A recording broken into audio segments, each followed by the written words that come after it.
Hello everyone, welcome to my channel. मैं हूं शिखा। इस वीडियो में हम मध्य प्रदेश में यूज़ होने वाले गैर परंपरागत ऊर्जा स्रोतों के बारे में अध्ययन करेंगे।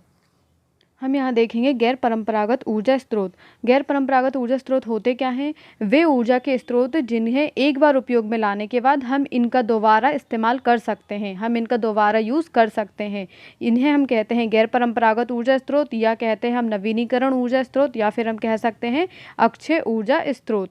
इनका उपयोग जो है वो कुछ समय पहले से ही होता आ रहा है और इनके भंडारण जो है वो कभी समाप्त नहीं होंगे। ठीक है, इनके भंडारण जो है वो कभी समाप्त नहीं होंगे। इनका यूज़ करने पर किसी भी तरह का प्रदूषण नहीं होता है, अर्थात ये पर्यावरण को किसी भी प्रकार की हानि नहीं पहुंचाते हैं। इनके अंतर्गत हम देख सकते हैं कौन कौन से उदाहरण हैं गैर परंपरागत ऊर्जा स्रोत के। जैसे हम देख सकते हैं यहाँ पे सौर ऊर्जा, जैव ऊर्जा, पवन ऊर्जा, भूतापी ऊर्जा, ज्वारीय ऊर्जा गैर परंपरागत ऊर्जा स्रोत के कुछ उदाहरण हैं। इनमें हम उन उदाहरणों के बारे में डिस्कस करेंगे जिनका यूज़ मध्य प्रदेश में किया जाता है। तो फर्स्ट थर्ड जो है, जैसे सौर ऊर्जा, जैव ऊर्जा, पवन ऊर्जा, इनका इस्तेमाल मध्य प्रदेश में होता है, इसलिए हम इनके बारे में डिस्कस करेंगे। यहाँ पर हम बात करेंगे सौर ऊर्जा की। तो सौर ऊर्जा की बात करेंगे हम यहाँ पे। फर्स्ट पॉइंट जब हम देखेंगे यहाँ पे सोलर फोटोवोल्टिक प्लांट। तो सोलर फोटोवोल्टिक प्लांट जो है ये कहाँ पे लगाया गया था या कहाँ पे बनाया गया था? ये बनाया गया था झाबुआ में। ये आप देख सकते हैं, ये है झाबुआ।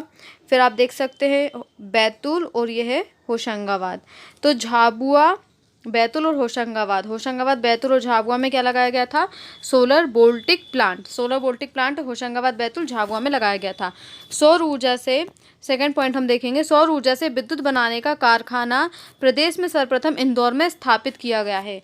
सौर ऊर्जा से विद्युत बनाने का कारखाना कहाँ पे? ये इंदौर है। और यहाँ पे क्या होता है? सौर ऊर्जा के जरिए विद्युत का निर्माण किया जाता है। इसका कारखाना कहाँ लगा है? इंदौर में। नेक्स्ट हम देखेंगे सौर ऊर्जा का अधिक प्रयोग देश में झाबुआ के ग्रामीण क्षेत्रों में किया जाता है। सौर ऊर्जा का सबसे ज़्यादा प्रयोग ये झाबुआ है। इसके जितने भी ग्रामीण क्षेत्र हैं, झाबुआ के जितने भी ग्रामीण क्षेत्र हैं, उनमें सबसे ज़्यादा सौर ऊर्जा का इस्तेमाल किया जाता है।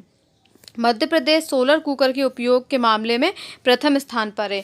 मतलब अगर हम सोलर कुकर की बात करें, सोलर कुकर की अगर यूज़ की बात करें, तो सोलर कुकर के उपयोग के मामले में मध्य प्रदेश कौन से नंबर पे है? फर्स्ट नंबर पे है। मध्य प्रदेश कौन से नंबर पे है?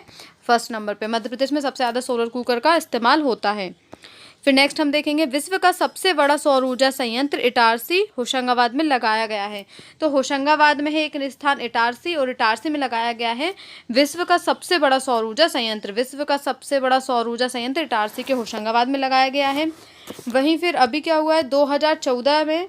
2014 में देश की सबसे बड़ी सौर परियोजना मध्य प्रदेश के नीमच जिले में लगाई गई है। 2014 में देश की सबसे बड़ी जो परियोजना है वो मध्य प्रदेश के नीमच में लगाई गई है। ये है नीमच, और यहाँ पे लगाई गई है देश की सबसे बड़ी सौर परियोजना। तो यहाँ पे सबसे बड़ी सौर परियोजना लगाई गई। इसकी क्षमता है 130 मेगावाट। इसकी टोटल क्षमता कितनी है? 130 मेगावाट। फिर नेक्स्ट हम देखेंगे वर्तमान में विश्व का सबसे बड़ा सौर ऊर्जा संयंत्र रीवा जिले के गुड़ में लगाया गया है। ये है रीवा, और रीवा में है गुड़। तो रीवा के गुड़ में वर्तमान में विश्व का सबसे बड़ा सौर ऊर्जा संयंत्र रीवा के जिले के गुड़ में लगाया गया है। तो गुड़ में क्या लगाया गया है? विश्व का सबसे बड़ा सौर ऊर्जा संयंत्र, और इसकी उत्पादन क्षमता कितनी है? 750 मेगावाट।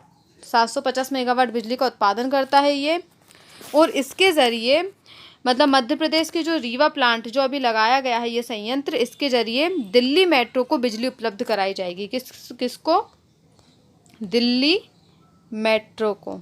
रीवा में जो प्लांट लगाया गया है इसके ज़रिए दिल्ली मेट्रो को बिजली उपलब्ध कराई जाएगी।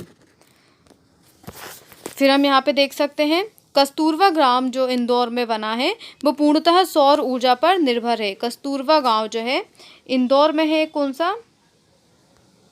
कस्तूरबा गांव, और ये जो है पूर्णतः सौर ऊर्जा पर निर्भर है।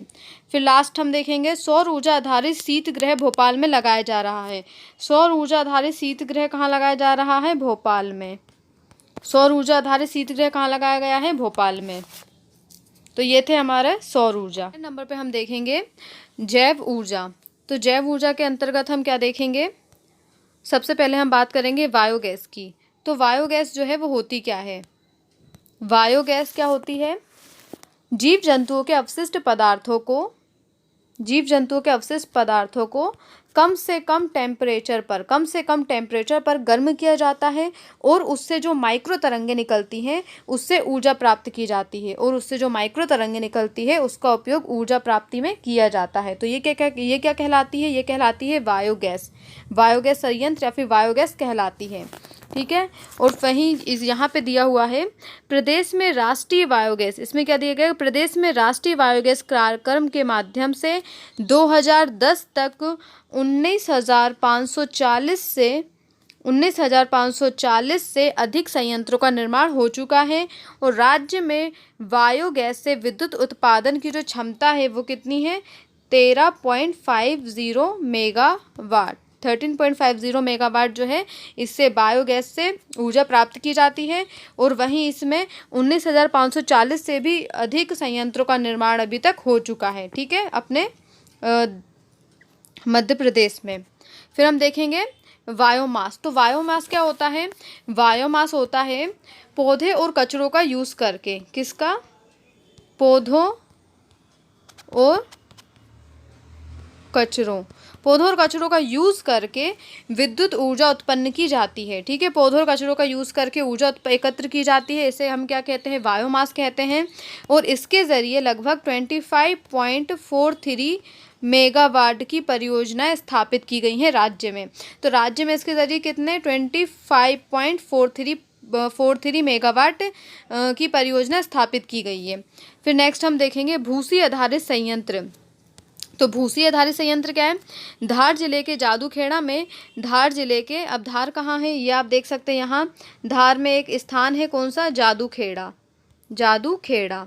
तो धार के जादूखेड़ा में 0.59 मेगावाट क्षमता का भूसी आधारित विद्युत संयंत्र लगाया गया है। ठीक है, धार के जादूखेड़ा में 0.59 मेगावाट क्षमता का भूसी आधारित विद्युत संयंत्र लगाया गया है। वहीं इंदौर और बालाघाट में भी भूसी आधारित बायोगैस संयंत्र की स्थापना की गई है। इंदौर आपको ये मिलेगा, इंदौर और बालाघाट में भी भूसी आधारित जो है बायोगैस संयंत्र की स्थापना की गई है। नेक्स्ट हम देखेंगे नैफ्था आधारित गैसीय विद्युत संयंत्र। तो नैफ्था आधारित गैसीय विद्युत संयंत्र कहाँ है? यह ग्वालियर में निजी क्षेत्र के सहयोग से स्थापित किया गया है। नैफ्था आधारित गैसीय विद्युत संयंत्र जो है ये ग्वालियर में निजी क्षेत्र के सहयोग से स्थापित किया गया है। नेक्स्ट हम देखेंगे अवशिष्ट कचरे से विद्युत का उत्पादन। ठीक है, अवशिष्ट कचरे से विद्युत उत्पादन। तो अवशिष्ट से विद्युत उत्पादन की कोजनरेशन, कौन सी? कोजनरेशन। अवशिष्ट कचरे से विद्युत उत्पादन की कोजनरेशन योजना खरगोन के कटवा, यहाँ पे दिया हुआ है कटवा। तो खरगोन के कटवा में, खरगोन कहाँ है आप देख सकते हैं, खरगोन के कटवा में लगाई गई है। यहाँ पे क्या लगा हुआ है? अवशिष्ट से विद्युत उत्पादन की कोजनरेशन योजना कहाँ लगाई गई है? खरगोन के कटवा में लगाई गई है। नेक्स्ट हम देखेंगे बायोगैस से बिजली उत्पन्न करने वाला देश का पहला गांव कौन सा है? कसई। ये कराई लिख दिया है, इसको कसई कर लेना। ये कहाँ मिलेगा आपको? मध्य प्रदेश के बैतूल में। तो बैतूल में कौन सा गांव मिलेगा आपको? कसई। बैतूल में कसई गांव मिलेगा। और इसमें क्या हुआ है? बायोमास से बिजली उत्पन्न करने वाला देश का पहला गांव है। बायोमास से बिजली उत्पन्न करने वाला देश का पहला गांव कौन सा है? कसई, बैतूल का। फिर प्रदेश में कचरे से विद्युत उत्पन्न करने वाला एकमात्र संयंत्र कहाँ लगाया गया है? भोपाल में। ठीक है, नेक्स्ट हम देखेंगे ग्वालियर और मुरैना में गन्ने की खोई से विद्युत उत्पादन किया जाता है। तो ये हो गया ग्वालियर और ये हो गया मुरैना। ठीक है, दोनों ऊपर हैं। ये ग्वालियर और मुरैना में गन्ने की खोई से विद्युत का उत्पादन किया जाता है। नेक्स्ट हम देखेंगे राज्य में जेट्रोफा से बायोफ्यूल बनाने का 10 किलोवाट का संयंत्र बांसवाड़ी मंडला जिले में लगाया गया है। तो आपको याद रखना है राज्य में जेट्रोफा से बायोफ्यूल बनाने का 10 किलोवाट का संयंत्र कहाँ लगाया गया है? ये मंडला जिले के बांसवाड़ी में। मंडला कहाँ दिखेगा आपको? ये है मंडला, और मंडला के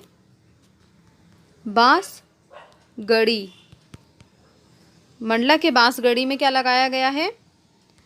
राज्य में जट्रोफा से बायोफ्यूल बनाने का 10 किलोवाट का संयंत्र जो है वो मंडला के बांसवाड़ी जिले में लगाया गया है। तो ये था हमारा जैव ऊर्जा। हम बात करेंगे पवन ऊर्जा की। तो हम यहाँ पे देखेंगे मध्य प्रदेश की भौगोलिक जो संरचना है वो पवन ऊर्जा के लिए आदर्शात्मक है। मध्य प्रदेश की भौगोलिक संरचना पवन ऊर्जा के लिए आदर्शात्मक है।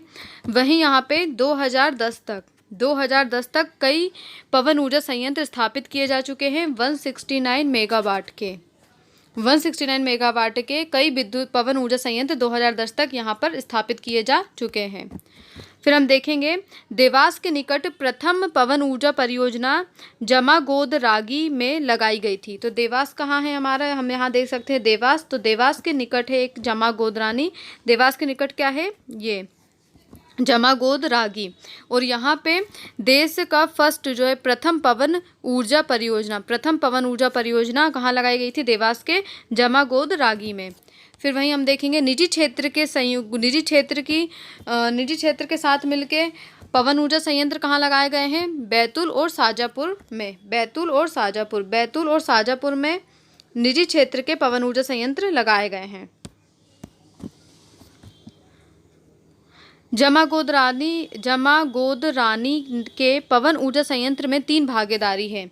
देखो ये जो संयंत्र है देवास में एक जगह है, कौन सी? जमागोदरानी।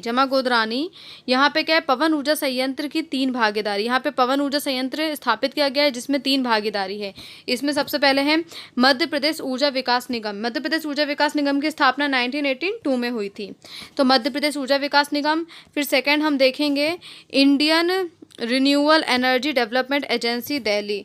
Indian renewable energy development agency Delhi. और कंसोलिडेटेड, थर्ड नंबर पे हम देखेंगे consolidated energy consultant private limited.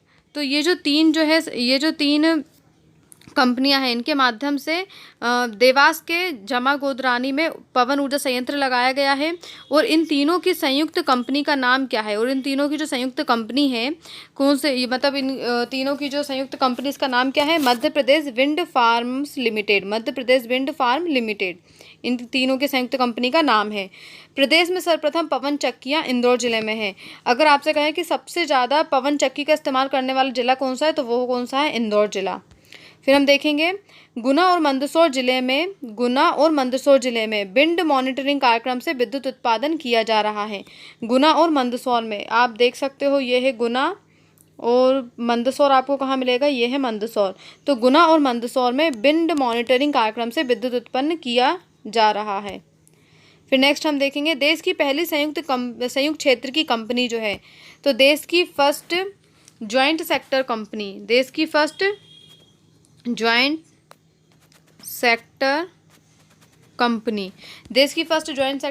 कहाँ पर लगाई गई है? ये बनी है मध्य प्रदेश विंड फार्म, मध्य प्रदेश में गठित की गई है। मध्य प्रदेश विंड फार्म, ठीक है, जो हमने अभी ऊपर देखी थी। देवास के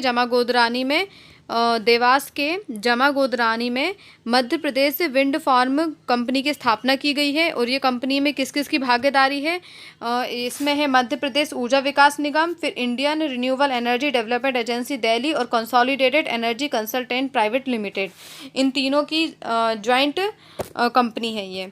और इसका नाम क्या है? इस कंपनी का नाम याद रखना आप, Madhya Pradesh wind farm limited.